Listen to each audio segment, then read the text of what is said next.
Gusto mong malaman kung ba't ako nagsinungaling sa'yo, di ba? Kung ba't ginawa kong lahat, wag lang ako mabuntis. Di nang tumigil ka na. Maawa ka naman sa amin ng pamangkin mo. Tama na, manahimik ka na. Ako naman na nakikiusap ngayon na wag mo sa akin gawin to. Wag mo ako salain. So kami, David. Si Lucy at ako. Mga aswang kami. Yung sinabi ko sa'yo dati, na namatay ang buong pamilya ko sa sunog. Hindi totoo na aksidente yung sunog na pumatay sa kanila. Sinadya ko yun. Ako ang may gawa nun. Ginawa ko yun para protektahan ng mga tao at para na rin sa sarili ko kasi ayokong maging tulad nila.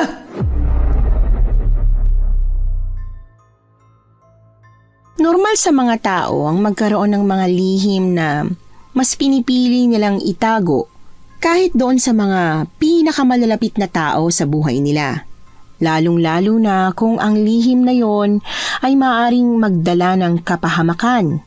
Pero paano kung may makaalam ng lihim na yon at gamitin laban sa'yo ang kahinaan mong yon para saktan ka? Ano kaya ang gagawin mo? Ganyan po ang tema ng ating kwento ngayon.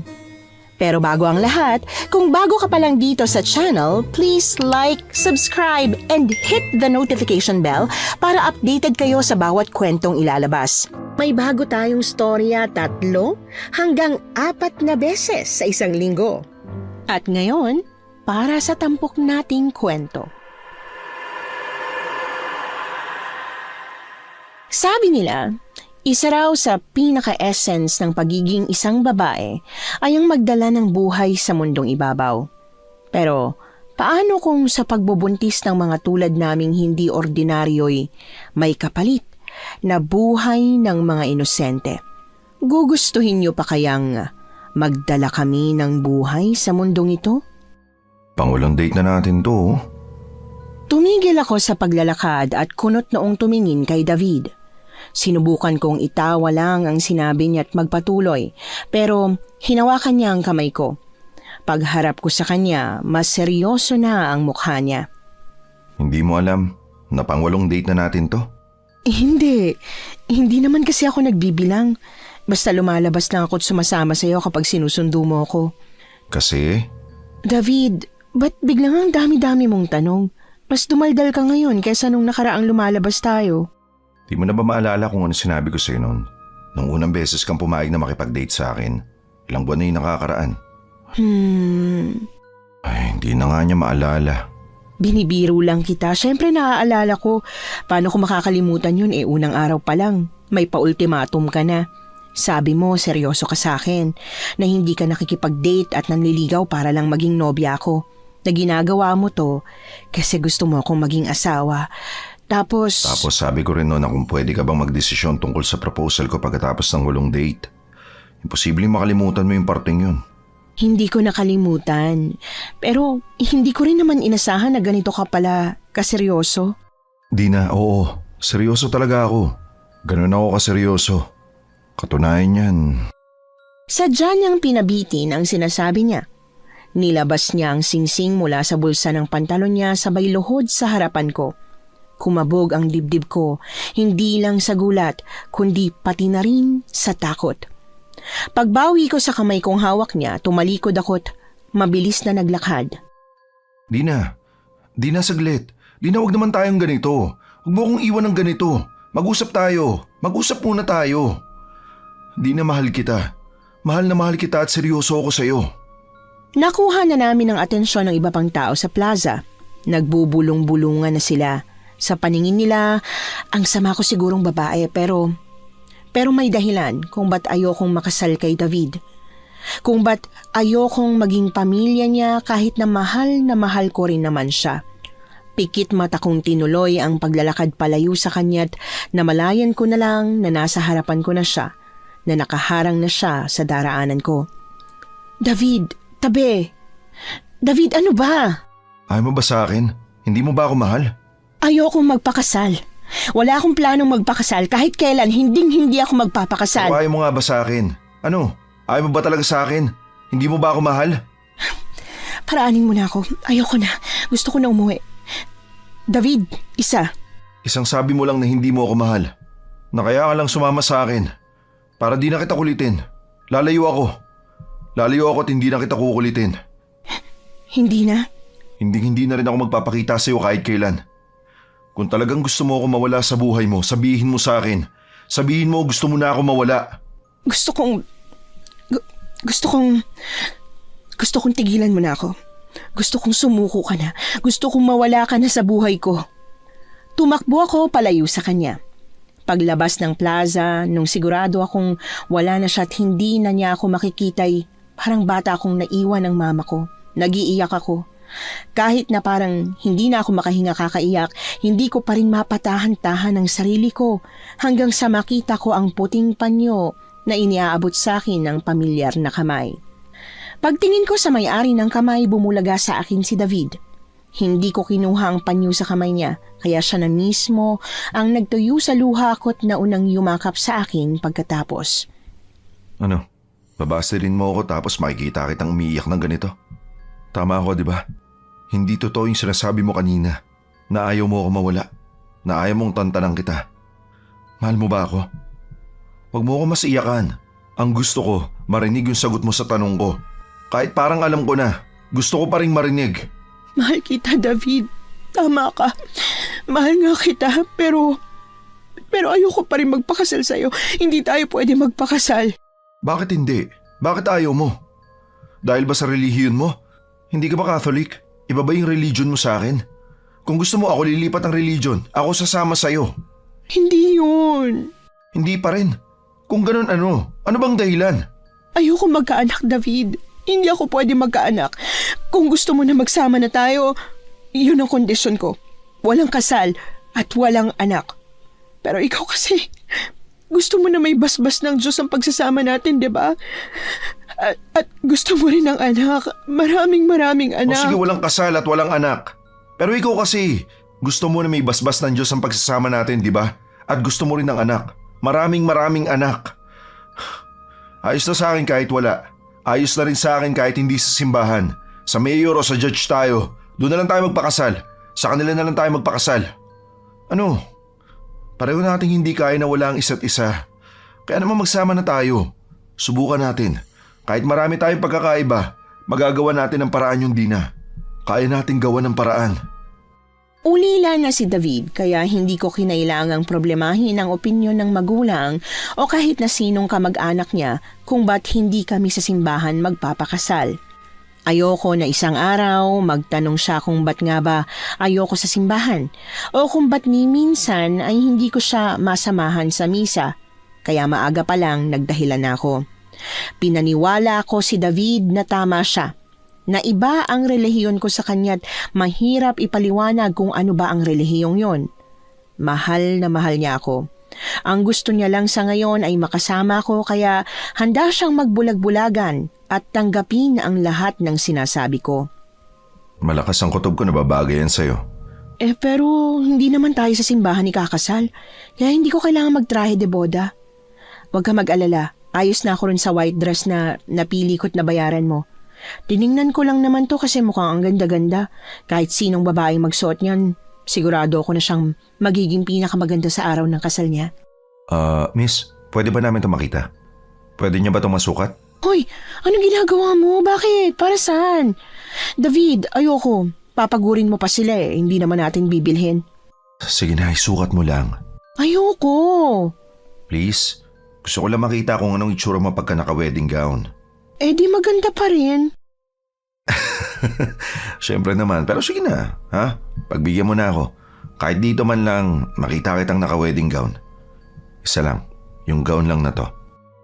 10 taong gulang yata ako nung unang beses akong makakita ng bride. Ang ganda-ganda ng babaeng yon sa wedding gown niya.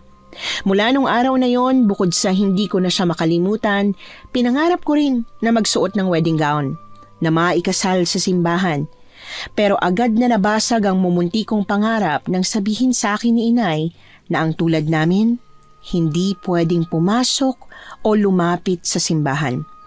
Ikamamatay daw namin. Kahit na kailan ang tulad namin hindi raw tatanggapin sa tahanan ng Diyos.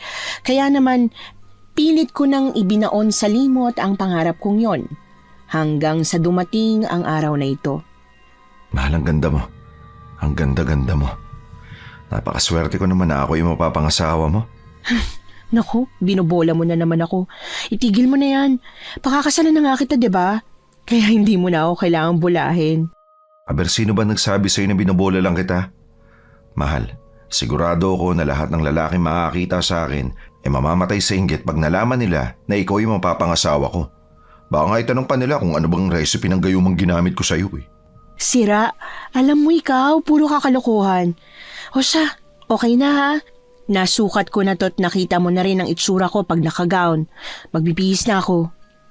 Paglabas ko ng cubicle ng boutique, hawak-hawak na ni David ang 2 paper bag na pinamili namin. Akala ko ayos na't pwede na kaming umalis, pero sabi niya, may binili pa raw siya. Bago ko matanong kung ano ba yon kasi kumpleto naman na ang pinamili namin kanina, lumapit sa amin ang bantay sa boutique. Bit-bit ang malaking puting box. Miss? Ano yan? David, ano to? Ano tong binili mo? May kutob na ako kung ano yon, pero kinumpirma ko pa rin kung yun nga ba ang laman ng box. At tama nga ako. Binili mo yung wedding gown? Bakit pa? O bakit? Wala namang batas na nagbabawal sa bride na mag-wedding gown kapag sa judge lang yung kasal, hindi ba? Wala nga. Pero wala rin namang nagsusuot ng ganito. Halos lahat nakabistida lang. Oh, ayaw mo nun? Ikaw yung una? David, hindi. Wag na. Sayang eh. Tsaka ang mahal-mahal nito. Isoli natin. Ayos lang, may budget ako. May pera ako. Hindi ako basta-basta maghihirap kung bibiling ko rin to. Pero David... Bakit? Ayaw mo ba?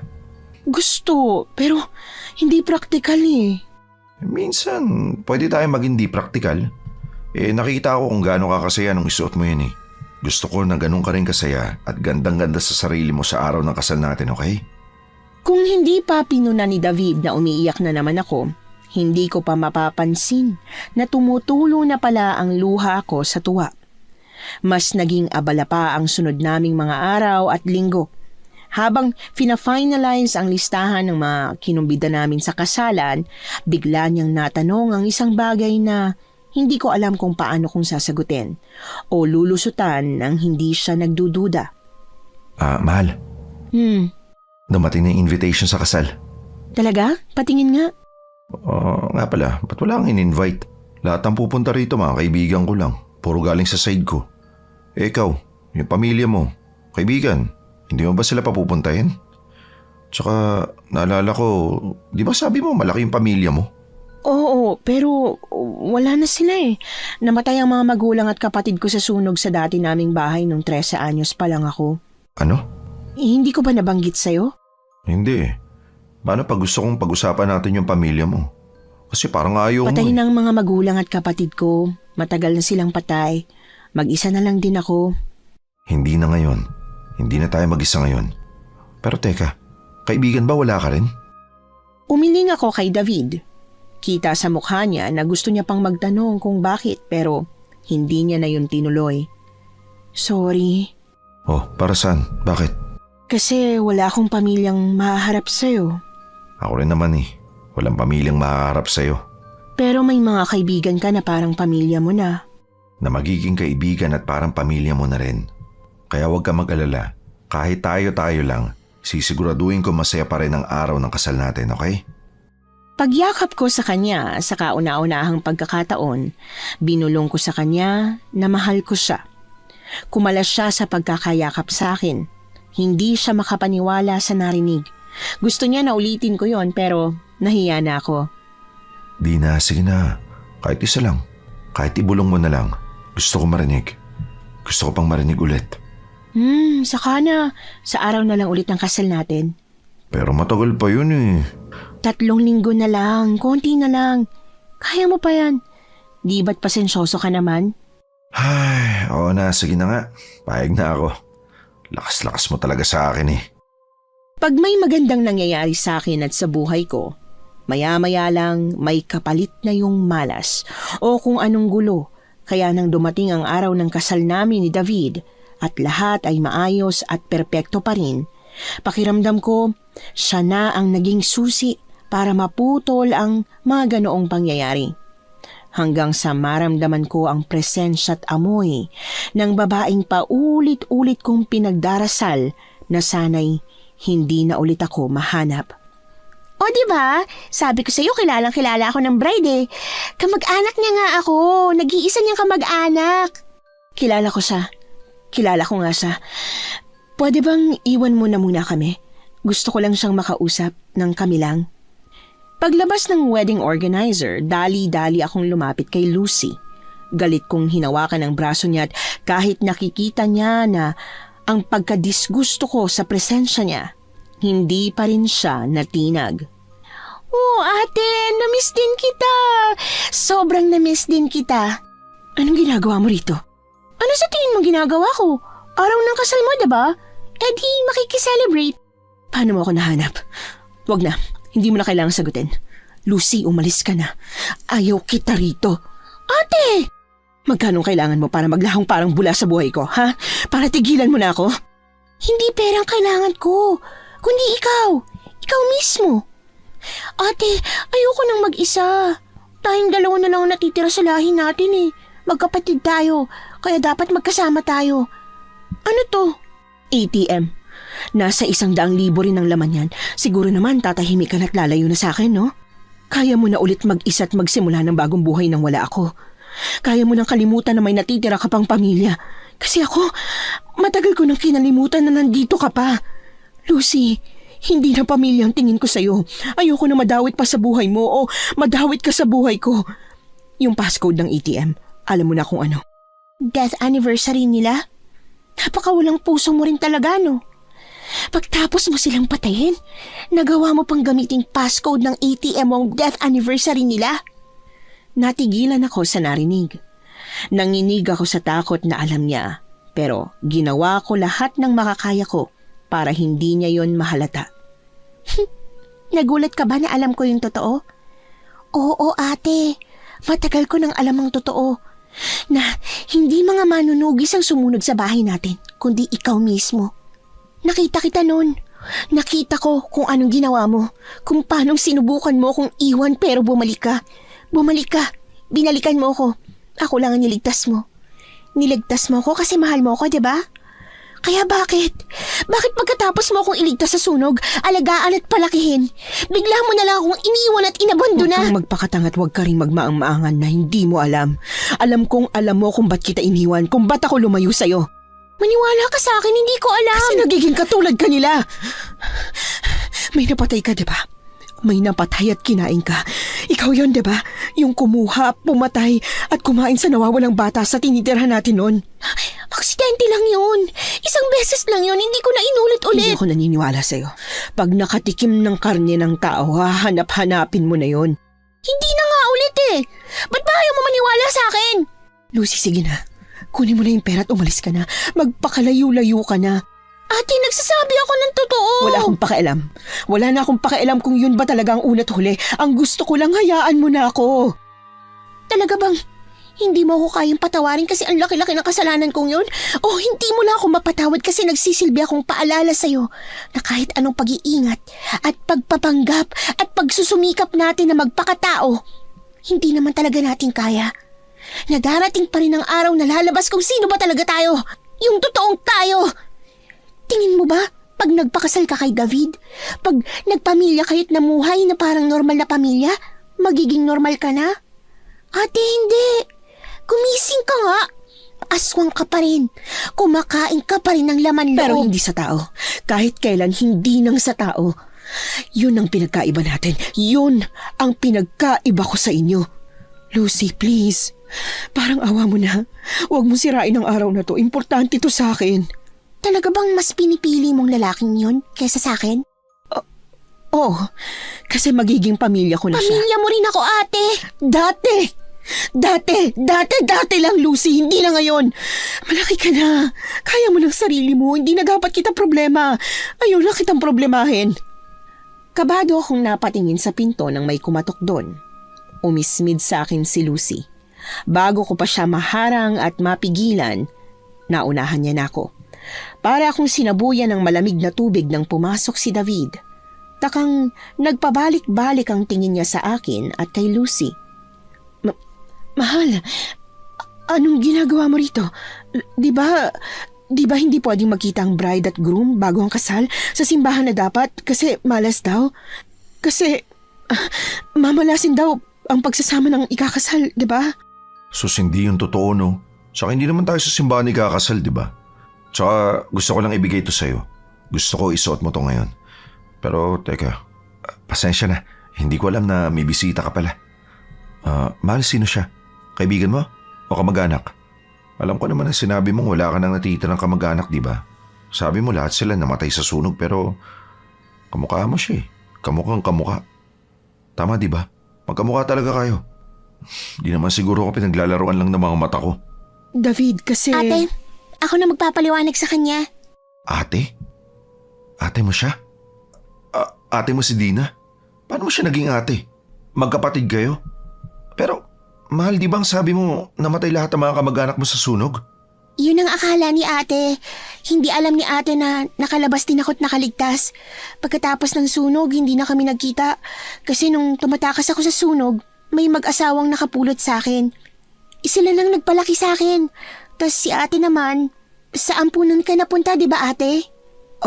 Oo. Ang tagal-tagal ko nang hinahanap si ate, David. Swerte nga na nahanap ko siya at nagkita kami sa mismong araw ng kasal niyo. Buti na lang. Salamat sa Diyos, masasaksihan kong importanteng araw na to. Di ba ate?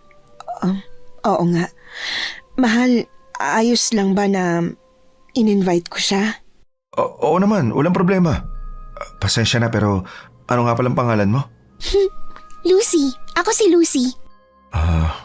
David. Nice meeting you, Lucy. Nice meeting you too, kuya. Ate, okay lang naman, no? Natawagin ko siyang kuya.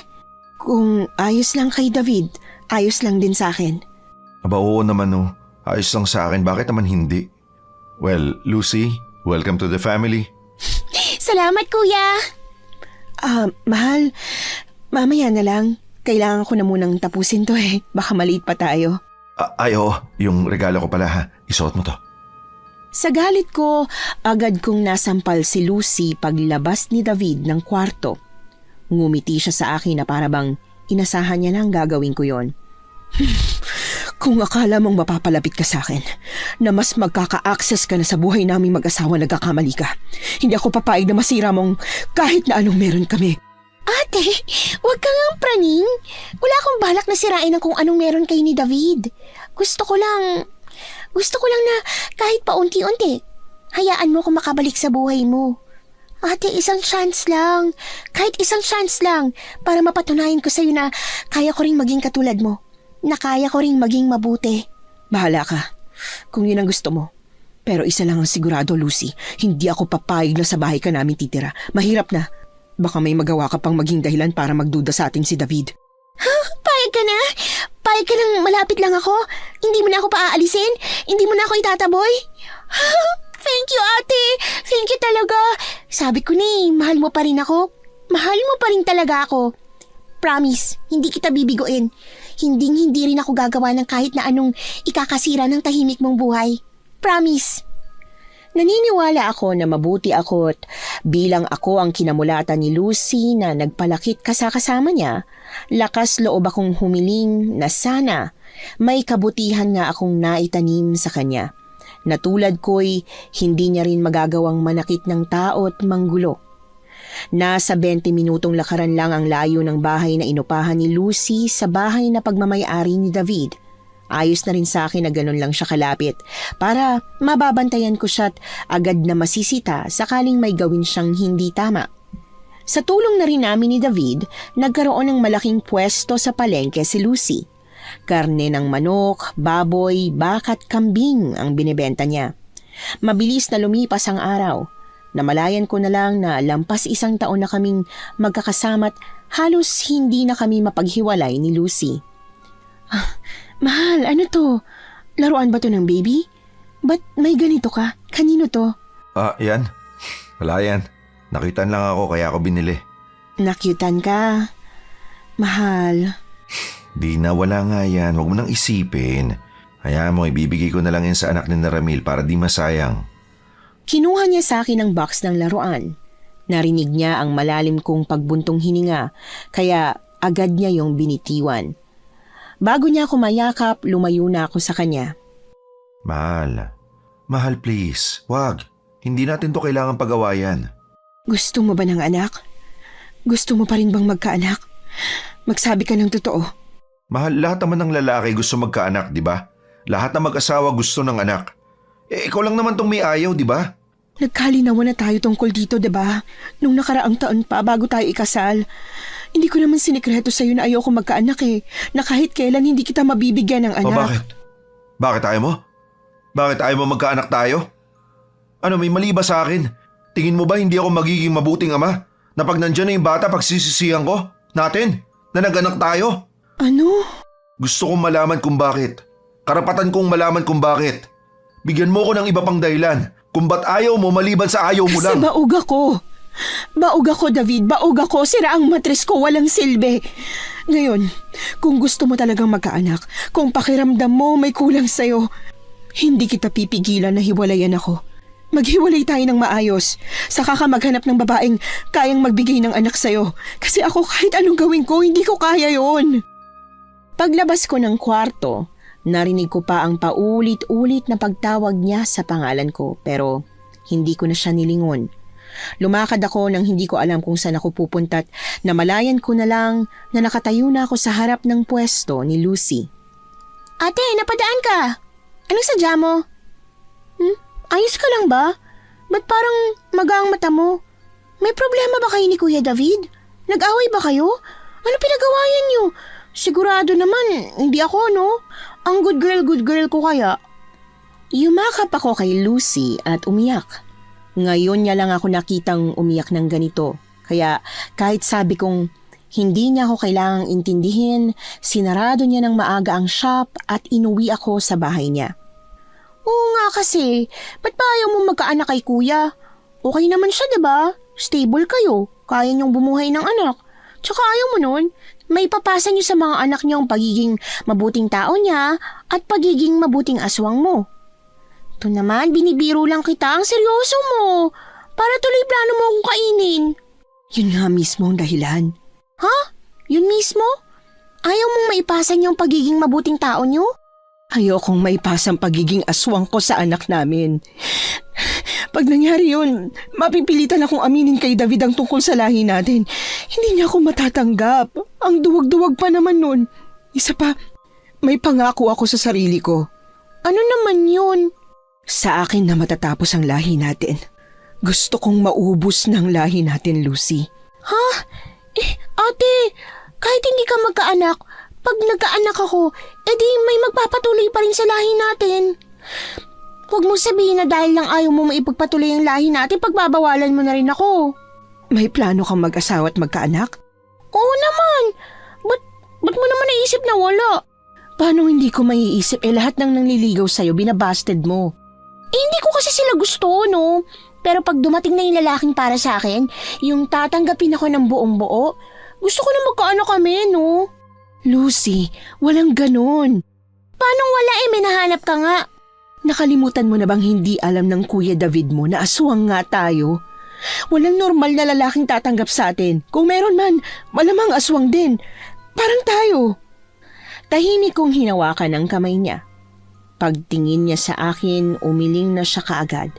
Patuloy siyang umiling hanggang sa makatayo siya. Ate, kung ayaw mo magkaanak at ipagpatuloy ang lahi natin sa pamamagitan mo, go! Rerespetuhin kong desisyon mo, pero ako gusto ko. Lucy, hindi madaling magkaroon ng anak na aswang. Paano mo ipapaliwanag sa asawa mo na imbis gatas, sariwang dugo ang kailangan didein ng anak ninyo? Pagbuntis na ako, iiwan ko na yung lalaki nakabuntis sa akin. Sabi mo imposible na may tumanggap at magmahal ng tunay sa atin kasi aswang tayo, diba? Magpapaanak na lang ako, magpapabuntis.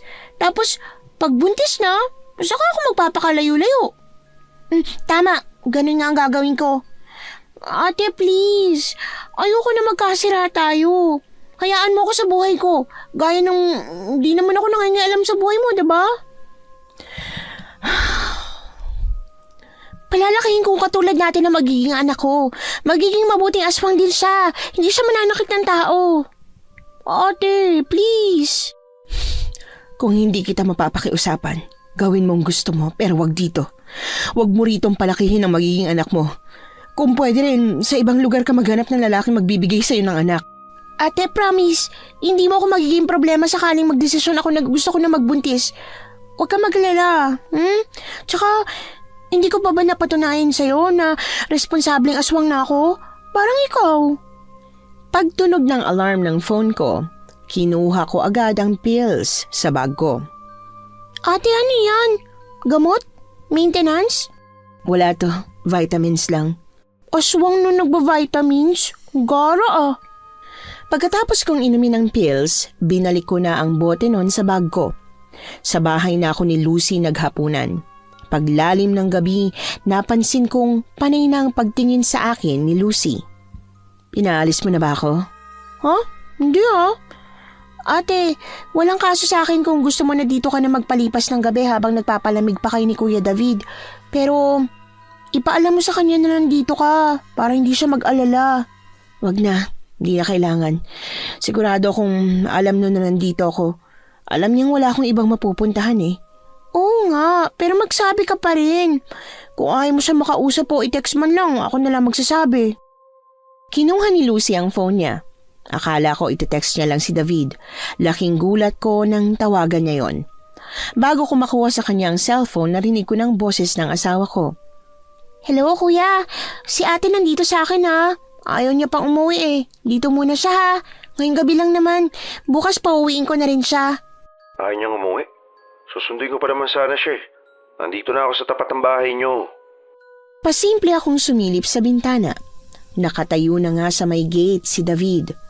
Aalis na sana siya nang dali-dali akong lumabas, dahilan para matigilan siya. Kinuha ko ang bag ko't mabilis na nagpaalam kay Lucy na uuwi na ako. Ayoko. Sagot ko sa lahat ng sinabi mo kanina. Ha? Di ba sabi mo kung talagang gusto kong magkaroon ng anak, hiwalayan kita at maghanap ako ng ibang babae na mabibigyan ako ng anak? Di na ayoko. Kung hindi ikaw ang nanay ng magiging anak ko, ayoko na. Sorry patawarin mo na ako. Hindi ko naman alam na yun pala yung dahilan eh. Akala ko kasi ayaw mo lang eh. Siyempre gusto ko. Kung walang problema sa akin, gusto kong bigyan ka ng anak kaso... Hindi na kailangan. Huwag na natin pag-usapan ha. Umuwi na tayo. Kung talagang gusto mo ng anak, pwede naman tayo mag-ampon, diba? Maraming bata dyan na kailangan ng magulang. Sila na lang ang kalingain natin. Pero ayos lang ba sa'yo na mag-ampon? Oo naman. Gusto ko rin naman talaga ng bata, ng anak. Yun nga lang, hindi ko kayang magbigay sa'yo nun eh. O sige, basta pag-isipan natin to ng mabuti pagkuhan, maghanap na tayo ng batang aampunin. Pagkatapos naming magkabate, akala ko'y tuluyan na kaming magiging maayos gaya ng dati. Kaya laking gulat ko na galit siyang umuwi kinabukasan. Huh? Nasaan na yun? Binalik ko yun dito eh. Nandito lang dapat yun, hindi ako pwede magkamali. Nilabas ko na ang lahat ng laman ng bag na ginamit ko kahapon. Pero hindi ko pa rin makita yung birth control pills ko. Sa pag-asang baka hindi ko yun nailagay ng maayos sa bag ko't nahulog kagabi, tinawagan ko si Lucy. Oh ate, bakit? Ano yun? Importante ba? Kung hindi naman, pwedeng mamaya ka na tumawag. Ang dami ko kasing customer eh. Lucy, may napansin ka ba sa sala mo? Naiwan ko yata Yung vitamins mo? Oo ate, naiwan mo nga. Okay. Sus Mariosep, akala ko nawala ko eh. Anong oras ka ba makakauwi mamaya? Pupunta na lang ako sa bahay mo para kunin. Ay ate, hindi na kailangan. Nagkasalubong kami ni Kuya David kanina. Binigay ko na sa kanya. Binigay mo? Oo. Bakit? Dapat ba hindi? Oo. Lucy naman, tiningnan niya ba? Binasa niya ba kung ano nakasulat? Hindi ako sure. Nagmamadali na rin kasi ako kanina eh. Inabot ko lang sa kanya kasi alam kong parang importante yun sa'yo. Hindi mo mainom. Bakit ate? Ano ba talaga yun? Bakit parang takot na takot ka na napunta yun kay Kuya David? Di ba yun vitamins lang? Hindi. Pills yun. Birth control pills. Pag tiningnan niya yun, malalaman niya na hindi talaga ako baog. Malalaman niya puro kasinungalingan lang ang sinabi ko sa kanya. Ha? Eh, Ate, hindi ko naman alam eh. Sabi mo kasi vitamins lang.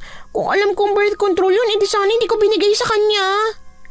Sumilip ako sa bintana at hindi na nakapagpaalam ng maayos sa kapatid ko nang bumukas ang gate.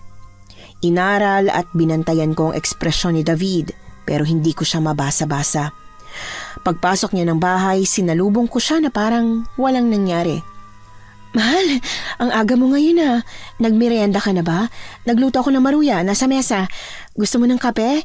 Teka, ipagtitimpla kita. Tumango sa akin si David. Paglabas ko ng kusina, bit-bit ang paborito niyang kapeng barakoy para akong pinagbagsakan ng langit at lupa. Nang makita ko ang nakalapag sa gitna ng lamesa. Galing kay Lucy. Naiwan mo raw kagabi. Oo nga. Tumawag siya sa akin Sinabi niyang binigay niya raw sa'yo. Pilit akong nagpanggap na ayos at normal lang ang lahat. Pagkalapag ko ng tasa sa lamesa, kinuha ko yung pills. Papasok na sana ako sa kwarto nang hawakan ni David ang kamay ko. Dahilan para tuluyan ko nang mapigil ang hininga ko. Marunong ako magbasa, Dina. Alam ko kung ano yan. Mahal na mahal kita. Kaya bibigyan pa kita ng isa pang pagkakataon na kusang umamin sa akin. Ba't ka nagsinungaling? Ba't mo sinabi na baog ka? Hindi naman pala totoo. Na ang dahilan pala kaya di tayo magkakaanak kasi nagpipils ka. Ano, Dina? David, inagaw niya sa akin yung pills. Padabog siyang pumunta sa CR. Tinapon niya yon sa inidoro. Nang mapagtanto kong hindi siya makapaniwalat, mas lalo pang naglagablabang galit niya nang makita niyang walang pandidiri ko yung dinampot mula sa inidoro'y natigilan ako't dahan-dahang napatingin sa kanya. Ano, wala kang diferensya? Walang mali sa'yo? Dina, ano? Walang mali sa akin. Nagsinungaling lang ako, hindi ako baog, walang mali sa akin. Tiim ang pangang tumingin siya sa akin. Yon ang unang beses na tiningnan niya ako gamit ang mata niyang punong-puno ng galit at pandidiri. Hindi ko yon kinaya. Pag alis niya, napasalampak na lang ako sa sahig. Ang araw na yon ang naging hudyat ng unti-unting pagkasira ng pagsasama namin. Dapat doon pa lang umalis na ako pero mahal ko siya. Mahal na mahal ko siya. Pakiramdam ko hindi ko kaya pag wala siya. Kaya nanatili ako. Tiniis ko ang galit niya, ang init ng ulo niya sa pagbabakasakaling isang araw, lalambot din siya ulit na mapapatawad niya ako't babalik kami sa dati. Kuya, nandito na tayo. Umayos ka na pag nakita ka ni ate magagalit yun. Magagalit? Siya pa magagalit sa akin? Anong karapatan niya magalit wala naman akong ginagawang masama. Siya yung meron kasi sinungaling siya. Siya yung meron kasi manluloko siya. Niloko niya ako. Kuya! Ikaw, Lucy. Kung sakaling ikaw yung pinakasalan ko, lolokohin mo rin ba ako? Para ka bang ate mo na paglalaruan lang ako? Na hindi ako bibigyan ng anak? Malakas ang pakiramdam namin. Alam kong alam ni Lucy na nasa paligid lang ako, na nakatingin ako't pinanonood sila. Kaya hindi ko alam kung ba't hindi niya agad nilayo ang sarili niya kay David, kung bakit hinayaan niya ang asawa ko na halikan siya. Kahit galit na galit ako sa nakita ko, hindi ko sila kinumpronta. Pumasok ako ng kwarto at lumabas na parang wala akong alam nung marinig kong nandito na sila. Ate, nandito na si kuya. Nakita ko kasi siyang nagwawala na rin sa beer house nung pauwi na ako Ayaw magpahawak sa iba. Kaya napilitan yung mga kaibigan niya na hayaan akong iuwi na siya. Sa akin niya lang kasi gustong magpahawak Hindi ko siya kinibo. Kinuha ko si David mula sa kamay niya at diniretso ito sa kwarto namin. Paglabas ko, nasa sala pa rin si Lucy. Hindi ko pa rin siya pinansin pero parang buntot siyang sumunod sa akin. Ate, sorry. Para saan? Ate naman, alam kong alam mo. Alam kong nakita mo. Nagulat si Lucy nang bigla ko siyang sinampal pagharap ko sa kanya. Siya yung umalik sa akin, ate. Siya yung... At kapatid kita. Kung may respeto ka sa akin at talagang mahal mo ako gaya ng parati mong sinasabi, iiwas ka. Hindi ka na dapat dadagdag pa sa problema ko. Sa problema namin, hindi mo ako sasaktan. Ba't ako lang? Ba't sa akin ka lang galit? Bakit hindi sa kanya? Pareho lang naman kaming... Bakit na makita rito? Okay. Sa bayan na to, ibig kong sabihin, Lucy, bukas na bukas din gusto kong umalis ka na sa Santa Fe at wag na wag ka nang babalik dito. Ano? Ayoko. Hindi ako aalis. Nandito ng buhay ko. Lucy, wag mo akong punuin. Wag na wag mo akong subukang punuin at hindi ko alam ang magagawa ko sa'yo. Hindi mo alam? Please lang, ate. Parehas nating alam ko anong pwede mong gawin sa akin. Itutulad mo ako sa kanila. Plano mo ba akong patayin? Ha? Tapos sunugin na rin? Lucy! Hindi ako aalis. Tinatakwil mo ako? Ayaw mo na akong maging kapatid? Eh di sige, hindi na tayo magkapatid. Pero ibig sabihin lang nito, wala na rin akong dahilan para pigilan ang sarili ko. Hindi ko naiiwasan ang asawa mo at gagawin ko ng lahat para iwan ka niya. Yung anak na ayaw mo ibigay sa kanya, ako magbibigay nun. Subukan mo lang. Subukan mo lang na sirain pa kami lalo ng asawa ko, Lucy. Subukan mo lang talaga.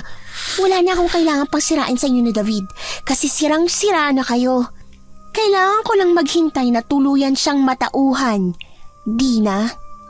Sa pagtawag niya sa akin sa pangalan ko, nang walang ate, pakiramdam ko'y tuluyan na nga niyang pinutol ang pagiging magkapatid namin.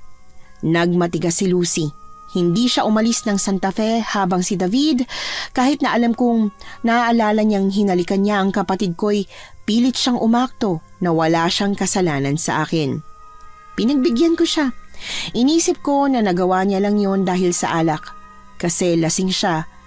Pero sa tuwing pinipikitan ko ang pagluloko niya, mas kumakapal ang mukha nila. Sa pagkalat ng chismis na may relasyon na raw sina Lucy at si David, na ilang beses na raw silang nakikita sa bahay ni Lucy, hindi na ako nakapagtiis pa. Sinugod ko sila at nahuli ko sa akto. Mga walang hiya kayo! Ang kakapal ng mukha niyo! Hayop! Baboy! Ang bababoy niyo! Sinubukan akong awati ni David nang sinugod ko ang hubad na si Lucy. Pero madali ko siyang naitulak. Di hama kasing triple ang lakas ko kesa sa kanya. Gawa ng pandidilim ng paningin at kagustuhang makaganti na mapahiya sila, kinaladkad ko si Lucy palabas ng bahay niya. Wala akong pakialam kung makita siyang hubad ng mga tao. Ang gusto ko lang makaganti. Ate, tama na! Tama na! Nasasaktan ako!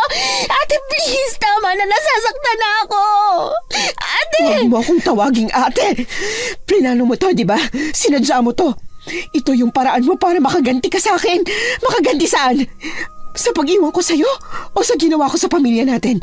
Kung alam ko lang, Lucy, kung alam ko lang nagagawin mo sa akin to, iniwan na lang din kita. Sana iniwan na kita sa bahay para masunog kasama nila.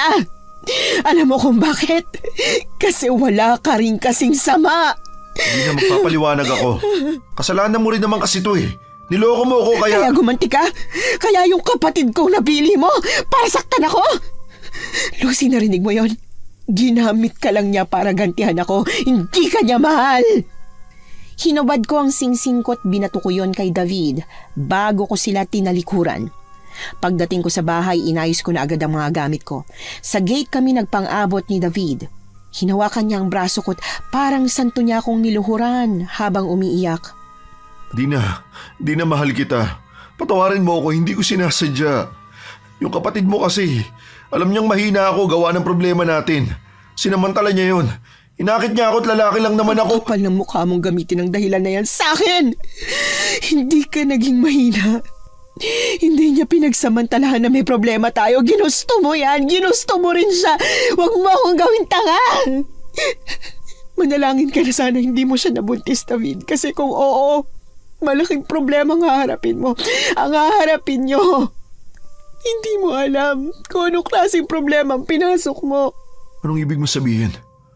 Dina, anong ibig mo sabihin?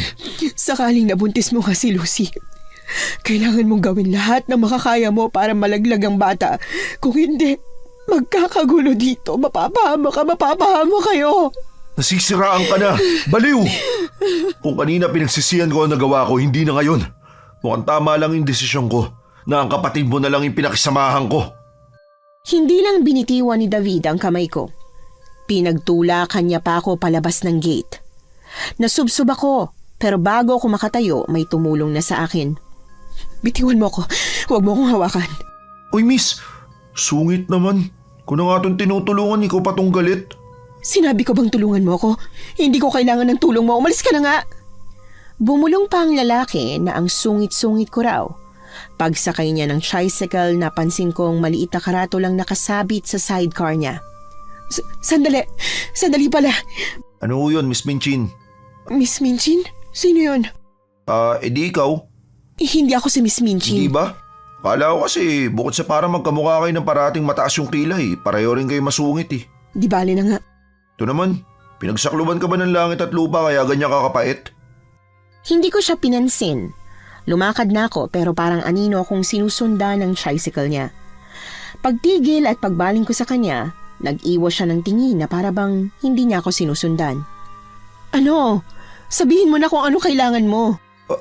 Ba't ako? Mukha ngang ikaw tong may kailangan sa akin eh. Tinawag mo ako, di ba? Naieskandalo ko siyang pinandilatan matapos niyang ngumuso sa akin. Nang mapagtanto niyang iba ang pagkakaintindi ko sa pagnguso niya, dali-dali siyang umiling sabay turo sa sidecar niya. Yung karatulan ng room for rent yung inunguso ko Hindi yung kung ano mang iniisip mo. Di ako nangingi ng kiss, no? Ano? Interesado ka ba? Sa kabilang barangay lang yan. Lola ko'y may-ari, mabait yun. Maalaga. Mahilig magluto at magpakain. Kaya tiyak na parati ka mabubusog. Magkano? Ang ano?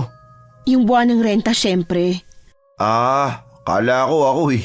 Yak! Kapal! Hindi ikaw ang tipo ko, no? O sino pala? Yung lalaki nananakit ng babae? Yung mga toxic? Parang yung lalaki nagpalaya sa'yo? Hindi ko alam kung napikon ba ako sa komento niya o napahiya kasi nakita niya pala ang ginawa sa akin ni David. Kaya pinili kong wag nang ituloy ang pag-upa sa kanila. Sa sandaling nagkausap kami, natunugan ko na intermedido siya. At kung ganoon ang ugali niya, may tsansa na ang lola niyang may paupahan ay ganoon din ang ugali. Hindi ako pwede sa ganong klase ng landlord at mabubuko ako. Sa tulong ng tinderang suki ako sa palengke, nakahanap ako ng paupahan na isang barangay lang ang layo sa Santa Fe. Gusto ko man na mas malayo sanang tumira, hindi pwede. Kailangan ko kasing bantayan at pigilan si Lucy sakaling may gawin siyang ikakapahamak namin. Tao po! Tao po! Tao po! Ay, Ineng, ano yon? Ano may paglilingkod ko sa'yo? Kayo ho ba si Nang Arsenia? Ako nga, bakit? Tinuro ho kasi kayo ni Ate Diding dito. May paupahan daw po kayong pwede kong agad na malipatan. Available pa po ba? Sana naman available pa kasi wala na ho ako matutuluyan eh. Ay oo, available pa. Katunayan yan, kakatapos ko lang na iparenovate yun eh. Nirenovate nung apo ko. Kailan mo babalak na lumipat? Ngayon na po sana. Ngayon na? Ang mga gamit mo, nasa na mga gamit mo? Ito lang ho eh. Plano ko ho sana na kung papayag kayo, kahit sa karton lang muna ako matutulog, tas bukas na bukas, saka po ako bibili ng konting gamit. Sa karton? Ay, hindi pwede. Baka magkasakit ka mapuruhan ang baga mo. Kung gusto mo, doon ka na muna sa kwarto ng apo ko matulog, tapos bukas, saka mo na okupahin yung kwarto pag may mga gamit ka na. Po, nakakahiya naman po sa apo nyo. Ay, hindi na po. Doon na po ako sa kwarto. Ayos lang naman po ako. Ay, hindi. Doon ka na sa kwarto ni Martin. At doon na siya sa may sofa sa sala. Isang gabi lang naman tsaka lalaki naman yun. Lalaki po? Oo, lalaki. Bago ko matanong kay Nang Arsenia kung yung apo ba niyang tinutukoy yung nagpapasada ng tricycle, matangkad at medyo kulot ang buhok, may tumigil na tricycle sa labas ng gate.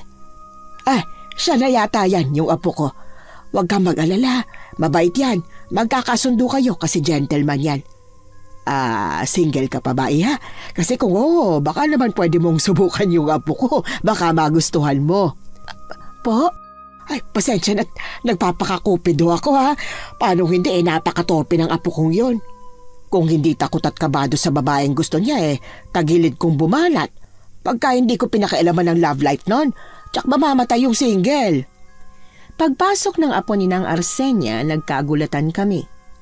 Ikaw? Oh, anong ginagawa mo rito? Huwag mo sabihin pinagtanong mo ako. Bakit? Na love at first sight ka ba't na-realize mo na malungkot at madilim pala yung future mo pag di ako kasama? Nang, siya po yung apo nyo? Siya nga, si Martin. Teka, magkakilala na kayo? Tama po kayo. Mamamatay nga yung single. Ganyang lalaki yung kinabubusita ng mga babae eh. Nakakailang hakbang pa lang ako palabas ng gate, hinabol na ako ni Martin. Miss Minchin! Miss Minchin, teka lang naman! Miss Minchin! Misis ko! Ay, wag mo akong iwan! Wag mo kaming iwan ng mga bata! Mahal! Sira ulo ka ba talaga? Anong mahal? Hindi mo ako mahal. Wag mo nga rin ako matawag-tawag niyan. Ba't tayo mo kasi tumigil? Alam mo, inahabol ka na nga eh. Tsaka at least umepekto, di ba? Tumigil ka at kinakausap mo na ako. Ano ba kasi pangalan mo? Papalayas ako ng lola, gawa mo eh. Tapos maski pangalan mo, hindi namin alam. Dina. Okay, Miss Dina. Pwede bang di ka na umalis? Nag-aalala sa'yo si Lola eh. Sabi mo kasi wala ka raw matutuluyan ngayong gabi. Kaya kong sarili ko. Pasabi na lang kay ng Arsenia salamat. Pasensya na rin sa abala. Kung ako ang dahilan kung ba't ayaw mo nang tumuloy sa paupahan ni Lola, promise magpapakabait ako. Hindi na kita aasarin. Tsaka kung ayaw mo pa rin, kahit ngayong gabi ka na lang dumito. Tas bukas, saka maghanap ng ibang matutuluyan. Kung gusto mo, tutulungan pa kita eh. Wala pang 10 minuto nung makilala kong lola mo tas gusto niya na akong kupkupin sa bahay niyo mismo. Di ba kayo natatakot na baka may gawin akong hindi maganda? Na baka pagplanuhan ko kayo ng masama? Patayin? Una sa lahat, magaling magbasa ng tao si Lola. Nakikita niya raw sa mata kung mabuti o hindi. Tingin ko, sigurado siyang mabuti ka at kailangan mo ng tulong namin. Pangalawa, kung masama ka, hindi mo itatanong yung mga tinanong mo. Pagkatapos akong lokohin ni David at ni Lucy, nangako na ako sa sarili ko na hindi na ulit akong magtitiwala sa iba. Pero may kung ano kay Martin at ng Arsenia na nagtulak sa aking isang tabi ang pangako kong yon. Habang nakikipagsukatan ako ng tingin kay Martin at kinikilati siya, biglang bumagsak ang ulan na kanina pa nagbabadya. Namalayan ko na lang na hawak niya ng braso ko't hila-hila na niya ako pabalik sa kanila.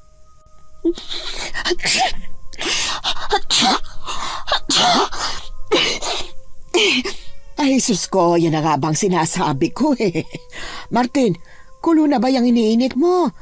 Ay, kailangan ng maligo nitong si Dina. Baka magkasakit na ito kapag natagalan pa siyang basa. Kumulo na Ula, okay na. Nasa CR na po. Pwede na pong maligo ang prinsesita. Sige na, Iha. Sa CR ka na. Maligo ka na. 4 na beses na mas matalas ang pandinig ko kaysa sa normal na tao. Kaya kahit nasa CR na ako't nagbubulungan silang maglola, dinig na dinig ko pa rin ang pinag-uusapan nila. Grabe la, kakikilala mo pa lang sa kanya pero mas paborito mo na siya kaysa sa akin. Hindi naman sa gano'n na po. Sadyang mas kailangan lang niya ng kalinga kaysa sa'yo. Hindi mo ba napansin yung mata niya? Ang lungkot-lungkot. Mukhang kailangan ng batang yun ng karamay eh. Ikaw na yon. Damayan mo siya, ha? Talaga bang yun ang gusto mong gawin ko? Damayan siya o gawin kong granddaughter-in-law mo? Sakaling gusto mo siya para sa akin, bokya tayo la. May asawa na po yun. Tas parang galing lang sa hiwalayan. Yung ganung babae, malabong papasok agad sa bagong relasyon yun. Pero tipo mo siya. Ay la, baka naririnig niya tayo. Huwag ka maingay, nakakahiya. Ay, crush mo nga. Ang apo ko, binata na.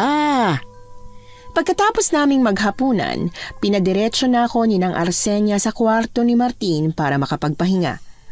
Gawa ng lampas 4 na araw na simula nung huli akong makainom ng dugo ng hayop, hindi na maganda ang lagay ko. Para na akong nanghihina. Pag hindi ko pa ginawa ng paraan ng gutom at pagkauhaw ko, unti-unti na akong mawawala ng kontrol. Baka may magawa pa akong hindi dapat. May alagang mga manok sina ng Arsenia sa likod ng bahay. Alam kong pinagkatiwalaan nila ako't hindi ko dapat sirain ang tiwalang yon, pero wala naman akong pagpipilian pa. Nang makumpirma kong parehas silang himbing na, dahan-dahan akong lumabas ng bahay. Ilang hakbang pa ang layo ko sa kulungan pero nagwawala na ang mga manok na parabang alam nilang panganib at kamatayan ang dala ko sa kanila. Isa lang, promise isa lang talaga, ngayon lang to. Hindi ko na uulitin. Please, pagbigyan niyo na ako. Sige na. Maingat kong binuksan ang kulungan ng manok. Yung pinakamalaki ang kinuha ko. Sinunggaban ko ang leeg nito't uhaw na uhaw kong sinipsip ang dugo na ang kakaibang hagod ay nagpapikit sa akin sa sarap. Dina, anong ginagawa mo? Bakit? Paano? Sa takot na bigla niyang ipagsigawan ang nakita, dali-dali ko siyang tinakbo. Tinakpan ko ang bibig niya, saka ako walang kahirap-hirap na nagpatalon-talon palabas ng gate. Hindi ako tumigil sa pagtakbo't pagkaladkad sa kanya hanggang masiguro kong nasa gitna na kami ng kawalan at hindi na siya basta-bastang makakatakas. Ba't mo ako dinala rito? Papatayin mo ba ako? Gagawing sama lamig ang dugo ko? O di kaya Betamax? Ano ka ba? Aswang ka ba talaga? Sabi ko na nga ba dapat di ako naniwala sa mga pinagsasabi ni Lola na nakikita niyo yung kabutihan ng isang tao sa mata.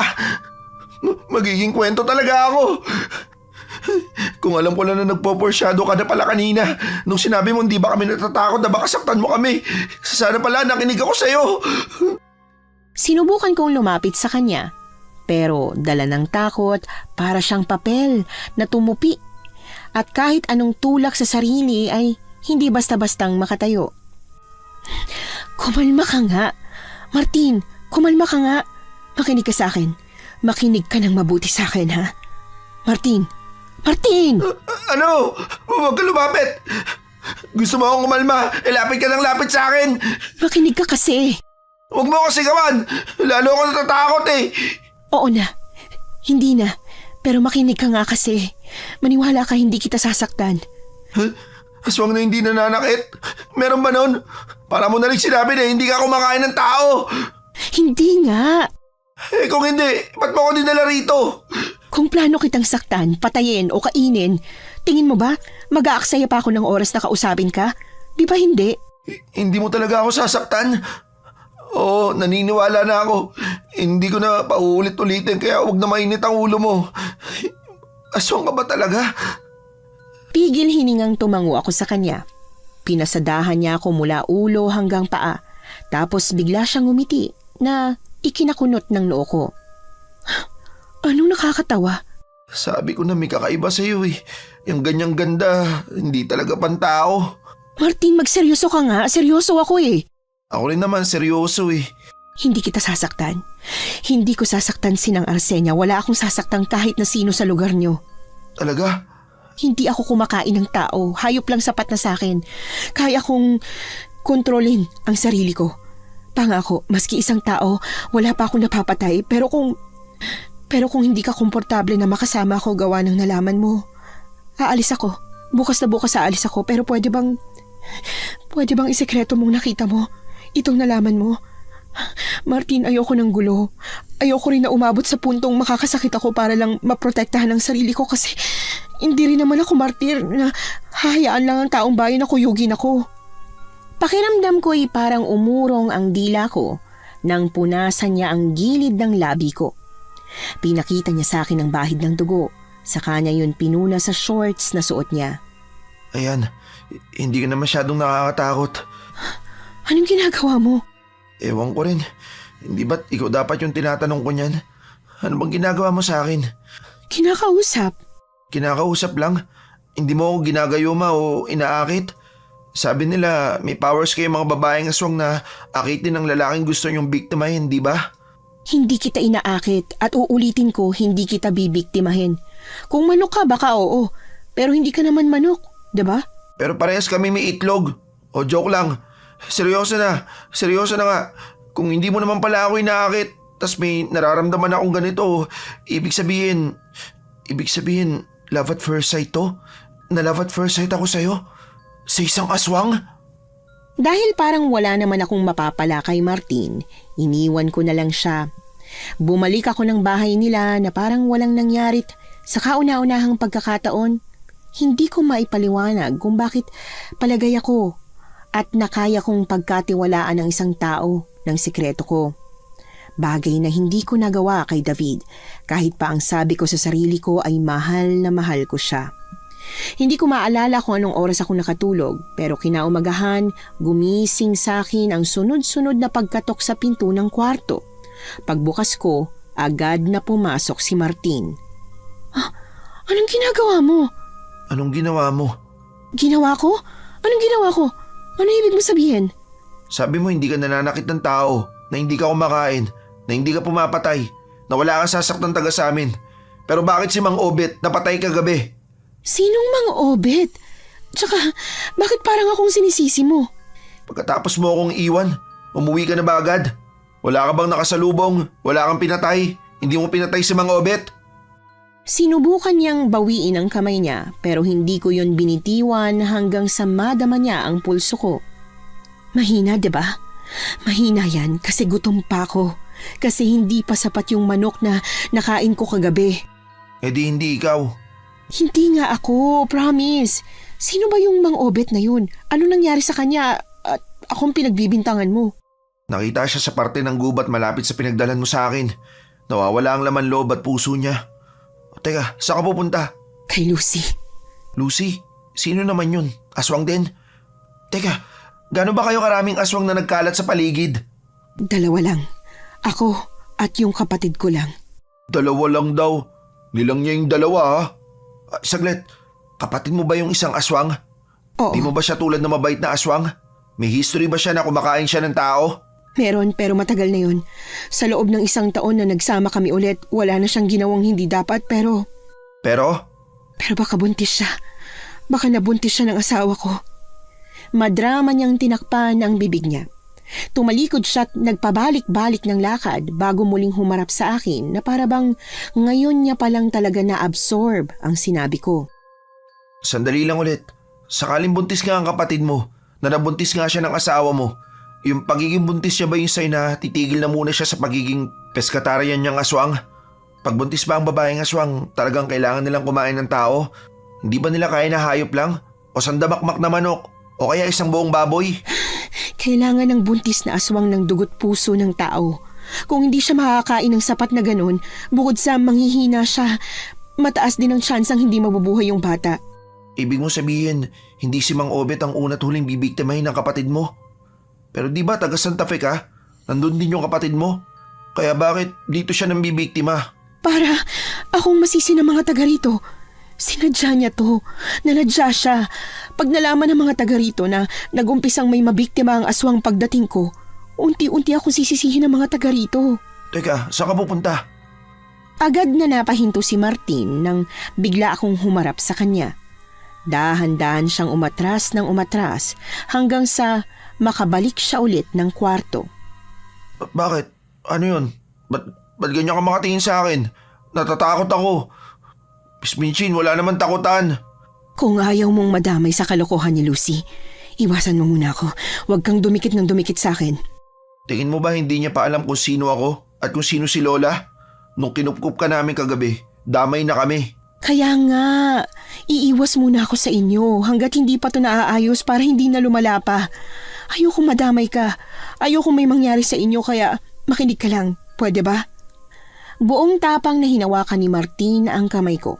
Sinubukan ko yung hilahin at bawiin pero hindi siya nagpatinag. Bitiwan mo ako. Oo, pero mangako ka muna. Mangako ka muna na kapag naayos mo na ang kailangan mong ayusin, kapag hindi naman bibiktima pa yung kapatid mo, babalik ka sa amin ni Lola. Di na, mangako ka. Nauuwi ka sa amin.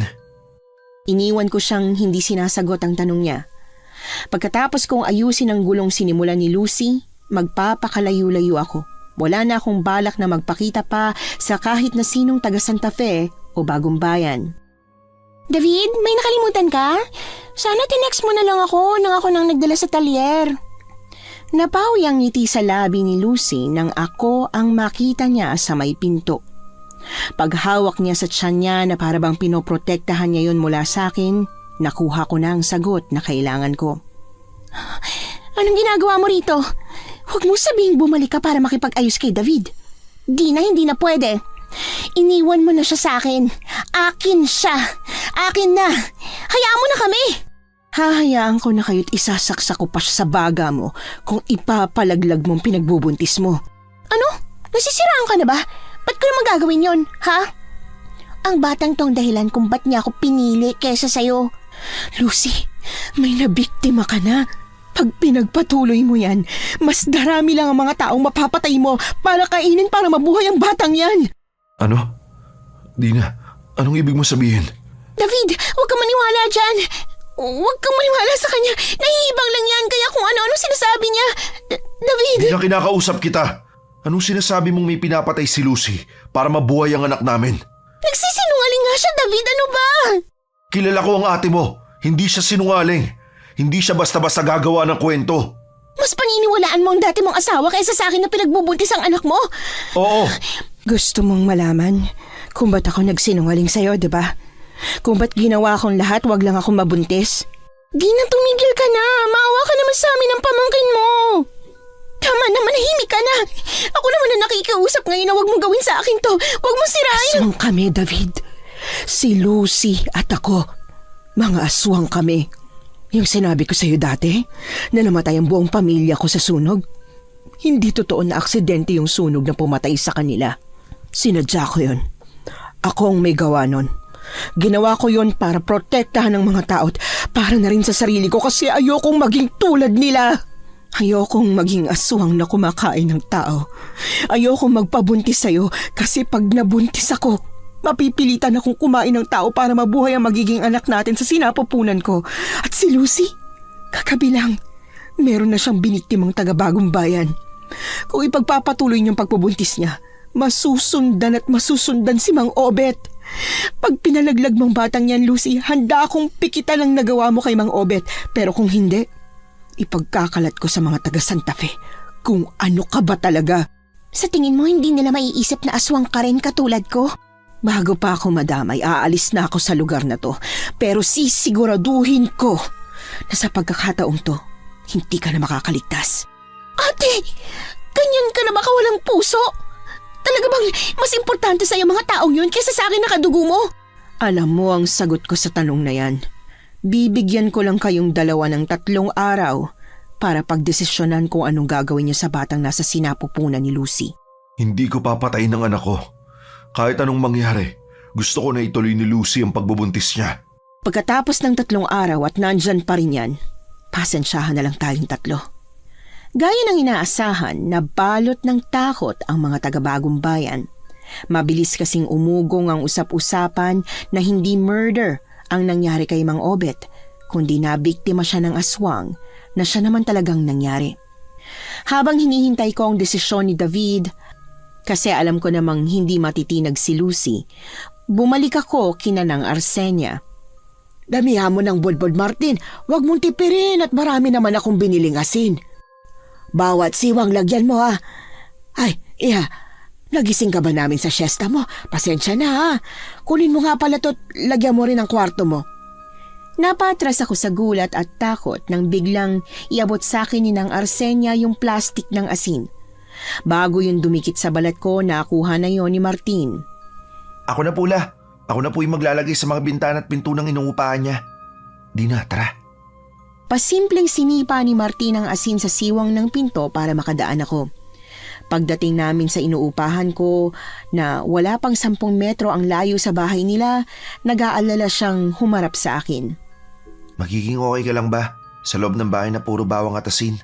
Kapag kasi hindi natin nilagyan yan, magtataka si Lola. Ayos lang. Basta hindi ako madadampian ng bawang at asin, walang kaso. Hindi ako masasaktan. Ganun? Di mag-ingat ka na lang pala, ha? Sige, maglalagay na ako sa bintana mo. Bago pa namin marinig ang pagkatok sa gate, dinala na sa akin ang hangin ng amoy ni David. Lumabas ako ng bahay para salubungin siya. Anong ginagawa mo rito? Ginawa ko yung sinabi mo. Nagsinungaling ako kay Lucy. Niloko ko siya at pinainom ng pampalaglag. Pag alis ko sa bahay, dinudugo na siya. Tingin ko wala na yung anak namin. Martin? Bakit? Bilis sa bahay. Pumasok kayo sa bahay. Parating na siya. Dali! Martin, Dila, sinong lalaking ito? Anong nangyayari? Agad na hinawakan ni Martin sinang Arsenia nang marinig namin ng nakakangilong kalampag at pagkalmot ni Lucy sa bubong. Oh, ano yun? Anong nangyayari? Yung aswang ba yun? Tayo na bang isusunod niya? Pero bakit tayo? Wala naman tayong ginawa sa kanya, hindi ba? Na hindi nga natin alam kung sino siya. Takot na sumigaw sinang Arsenia ng sunod-sunod na kinalabog ni Lucy ang bubong hanggang sa magkanda UP-UP na yon. Nang tumigil yon, lalo akong naalarma kasi hindi pa nakasarado ng maayos ang mga bintana.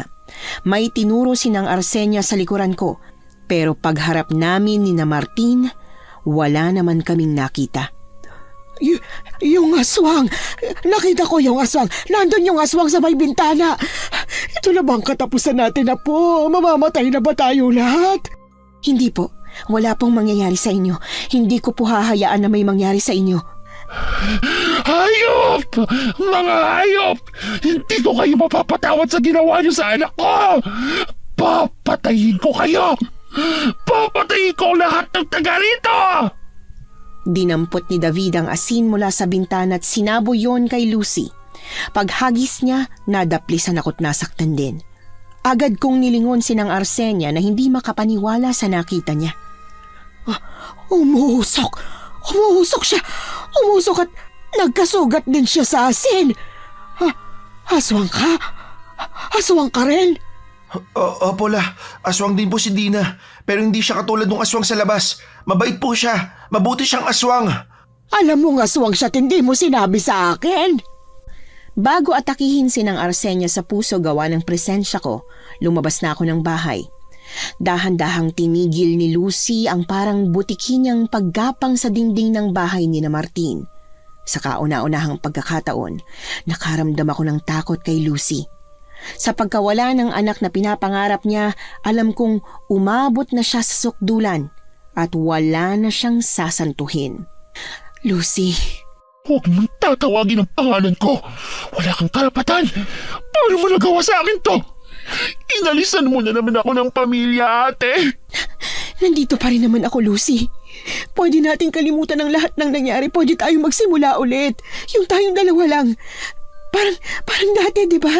Ikaw at ako na lang ulit. Ikaw at ako na lang yung pamilya. Sinugod niya ako. Umibabaw siya sa akin. Hinayaan ko siyang ibaon ng dahan-dahan ang kuko niya sa liig ko. Kaya ko naman siyang labanan pero ayoko na. Napapagod na ako. Gusto ko nang mawala na lang din at magpahinga. Pero bigla niyang hindi itinuloy. Hindi kita papatayin. Ayaw mo maging halimaw ako't mamamatay tao tulad ni nanay, hindi ba? Pwes, panoorin mo akong maging katulad nila ate. Yung mga gustong-gusto mong tao na protektahan? Kaya mo ako trinaydor at ang pamilya natin? Lahat sila pagbabayarin ko! Kung hindi ako magkakaroon ng anak, sisiguraduhin ko na wala ng ibang babaeng magkakaanak sa lugar na ito. Kukunin ko lahat ng bata, ang lahat ng buntis. Mula sa araw na to, wala nang maririnig na iyak o tawanan ng mga bata ang probinsyang to at sisiguraduhin ko na ikaw ang sisisihin nilang lahat. Galit na galit siyang sumigaw. Sa lakas nun, alam ko na hindi lang buong Bagong Bayan ang nakarinig nun. Sakto sa pagbalik niya sa akin ng tingin, kinalmot niya ang mukha ko. Pag-alis niya sa ibabaw ko para tumakas, pilit akong bumangon. Sinundan ko siya sa masukal na parte ng Bagong Bayan, sa lugar kung saan niya pinatay si Mang Obet. Buong akala ni Lucy, kaya niya akong basta-basta na lang iwan. Kaya nang sumambulat ako sa harap niya, natigilan siya. Patawarin mo ko. Hindi! Kahit kailan hindi! Ano bang masama sa gusto ko? Ano bang masama sa gusto kong ibalik ang lahi natin na magparami tayo ulit, ha? Talaga bang ayaw mo dumami ang lahing aswang? O ang makita kong masayang ayaw mo? Ha? Ha? Pikit mata kong binao ng mahaba't matitigas kong kuko sa lalamunan ni Lucy. Pagkakuha ko sa itim niyang sisiw, binali ko ang leeg nun at pinisang parang aratilis bago ko yun binitiwan. Habang hawak ang dumudugo niyang lalamunan, agad ko siyang sinalo at hindi binitiwan kahit na anong pagpupumiglas at pagtulak niya sa akin. Hindi kita mapapatawad! Traidor ka! Hindi mo ko mahal! Kahit kailan hindi mo ko minahal kasi ako nagpapaalala sa iyo na kahit kailan, kahit na anong pagpapakabuti mo, hindi ka naman talaga magiging ganap na tao. Sana iniwan mo na nga lang ako sa bahay kasama ni nanay. Sana hinayaan mo na lang din ako mamatay. Hanggang sa kahuli-hulihan niyang hininga, walang ibang lumabas sa bibig ni Lucy kundi ang mga salitang kinamumuhian niya ako. Paulit-ulit niya yung sinabi hanggang sa yun na lang ang naaalala ko sa tuwing naiisip ko siya. Gustuhin ko man, hindi ko na nagawa pang bigyan ng disenteng libing si Lucy. Hinukayan ko na lang siya sa gubat na yon at pilit na tinandaan kung saan ko siya iniwan. Sa paglipas ng taon, sa kalaliman ng gabi, palihim akong bumabalik ng Bagong Bayan para bisitahin ang libingan niya. Tuwing binibisita ko siya, binibisita ko na rin sina Martin at ng Arsenia. Hindi sila umalis sa dati nilang bahay.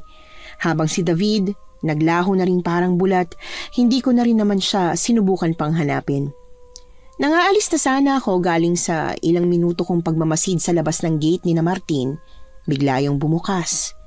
Lumabas siya at dumiretso ng yakap sa akin na parabang sa paglipas ng taon ay nakalimutan niya na ring aswang ako at delikado. Sabi ko na nga ba ikaw yan eh. Hindi ako namamalikmat at dinadalaw mo nga kami paminsan-minsan. Kumusta? Si Nang Arsenia, kumusta? Takot pa rin ba siya sa akin? Wala na si Lola. Iniwan niya na ako. Nung nakaraang buwan lang. Patay na siya? Anong kinamatay niya? Colon cancer. Condolence. Nakikiramay ako, Martin. Gusto mo bang pumasok muna? Sa loob? Hindi. Sa labas. Pumasok tayo sa labas at lumabas tayo sa loob. Nang pakitaan ko siya ng pangil ko, agad siyang umayos ng tayo't ngumiti. Imbis na sa loob ng bahay nila, sa likod niya ako dinala. Anong ginagawa natin dito? May papakita ako sa'yo. Tcharan! Sa tagal mong bumalik, nakapagtayo na ako ng mas malaki at malawak na manukan. Tas meron din ako mga baboy at mga kambing para naman hindi lang puro manok yung kakainin mo rito sakaling maisipan mo nang bumalik dito. Pinatayo mo to at nag-alaga ka ng iba't ibang hayop? Para sa akin? Oo, para may makain ka. Para hindi ka magutuman. Hindi pinagsabi ni Lola ang tungkol sa sikreto mo, Dina. Walang nakakaalam. Pwede ka rito. Pwede ka sa akin. Dito ka na lang. Samahan mo na lang ako rito. Pwede ba? Ako bahala sa'yo. Ako mag-aalaga. Hinding-hindi kita gugutumin. Hindi na. Ayoko nang makipagrelasyon. Nadala na ako. Dahil ba kay David? Ano, man-hater ka na? Hindi naman sa man-hater. Siguro, hindi lang talaga para sa akin ang ganong bagay. Magsimula tayo sa pinaka-basic. Hindi naman ako nagmamadali eh. Pinaka-basic? Ano yun? Pagkakaibigan. Maging magkaibigan muna tayo. Sige na. Friendship na lang, ipagdadamot mo pa ba sa akin? Sige, friends. Friends? Sa ngayon. Hindi tulad ni David na sa umpisa lang magaling, si Martin po ay walang singhaba ang pasensya. Bukod sa tanggap niya ang totoong ako at hindi ko kailangang magtago sa kanya, sobrang inuunawa niya rin po ako at ang mga takot ko. Masasabi ko po na binigyan niya ako ng time na mag-heal at kahit na taon ang inabot ng paghihintay niya ay hindi siya napagod. Kasabay ng unti-unti kong muling pagtitiwala sa lalaki at sa pagmamahal ay ang pagbalik ng saya at sigla sa buhay ko na akala ko'y hindi ko na makukuha at mararamdaman pa ulit. Miss Anne, hindi po kami nag-anak ni Martin pero may inampun po kaming kambal. Sila po at ang munti naming pamilya ang naging bagong mundo ko. Ang naging liwanag sa dating madilim kong buhay. Ngayon po ay binatilyo at dalagitan na po ang anak naming kambal at plano ko na pag mas matanda na sila, aaminin ko rin ang sikreto ko tungkol sa tunay kong pagkatao. Umaasa po ako na sa pagdating ng araw na yon matanggap pa rin nila ako at patuloy pa rin mahalin bilang kanilang ina. Pero minsan naiisip ko kung tama bang ipaalam ko pa yun sa kanila o mas tama bang itago ko na lang. Kung kayo ho ba ang nasa posisyon ko, ano po ang gagawin ninyo, mga kapwa ko, Anatics? Dito ko na po tatapusin ang aking kwento. Maraming salamat po sa inyong mga nanatili para makinig hanggang dulo. Nagmamahal, Dina. Nagustuhan niyo po ba ang ating kwento ngayong araw? Kung oo ang sagot at hindi mo pa nagagawa, subscribe na. Click the notification bell para updated ka sa tuwing maglalabas kami ng bagong kwento. Click like at mag-iwan na rin ng comment. Masayang-masaya ako tuwing nagbabasa ng messages mula sa inyo. At kung may sarili kayong karanasan na gusto nyong ibahagi sa amin, email lang sa missanhorrorstories@gmail.com. Dire-diretso lang, missanhorrorstories@gmail.com. Malay nyo, sa susunod, yung kwento na ninyo ang binabasa namin para sa ating mga tagapakinig. Hanggang dito na lang muna at maraming salamat sa inyong panonood.